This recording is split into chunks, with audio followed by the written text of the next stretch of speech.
इरानले प्रहार गरेको missile Saudi अरबमा रहेको अमेरिकी दूतावास नजिकै खस्यो। त्यहाँ नजिकै काम गर्ने हेटौडा 6 का सुमन दुलालले विस्फोट र निस्केको धुवालाई मोबाइलबाट खिचेर भिडियो बनाए। असुरक्षा बढ्यो, आफूले काम गरिरहेको क्षेत्र असुरक्षित भयो भन्ने पुष्टि गर्न त्यो फुटेज उनले आफ्ना सुपरभाइजरलाई पठाएका थिए। सुमनको त्यो कामले साउदीको सुरक्षा सम्बन्धी नियम उल्लङ्घन भएको भन्दै प्रहरीले उनलाई पक्राउ गर्यो। 45 दिनदेखि सुमन साउदी प्रहरीको हिरासतमा छन्।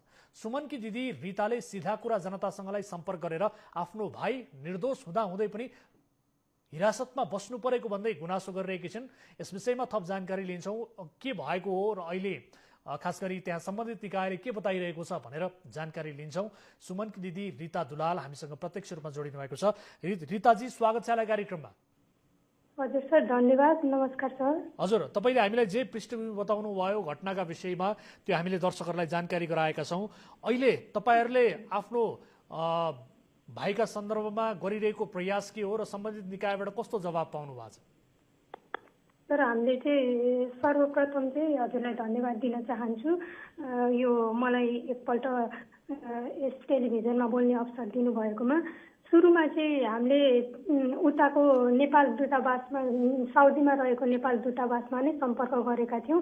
धेरै पटक चाहिँ हामीले त्यहाँ मेरो भाइ सुमन दुलाललाई चाहिँ यस्तो यस्तो अवस्थामा राखिएको हामीले खबर पाए पछाडि चाहिँ अब उसलाई त्यहाँबाट झिक्नको लागि, पहल गरिदिनको लागि सहयोग गर्नु भनेर बार बार अनुरोध गर्दा पनि कुनै पनि किसिमको रेस्पोन्स नआएको र त्यस पछाडि चाहिँ हामीले उताबाट केही खबर नपाए पछाडि, कुनै पनि आधार नपाए पछाडि चाहिँ सर यता अब हाम्रो भर्खरै बनेको नयाँ सरकारलाई पनि हामीले चाहिँ विभिन्न निकायमा जानकारी गराउँदा पनि वैदेशिक रोजगार विभाग, परराष्ट्र मन्त्रालय तथा श्रम मन्त्रालय जताततै जानकारी गराउँदा पनि कुनै पनि ठाउँबाट कुनै पहल नगरेको कारणले गर्दा सर मैले चाहिँ हजुरहरूको यो न्युज च्यानल मार्फत नै मेरो भाइलाई त्यहाँबाट चाहिँ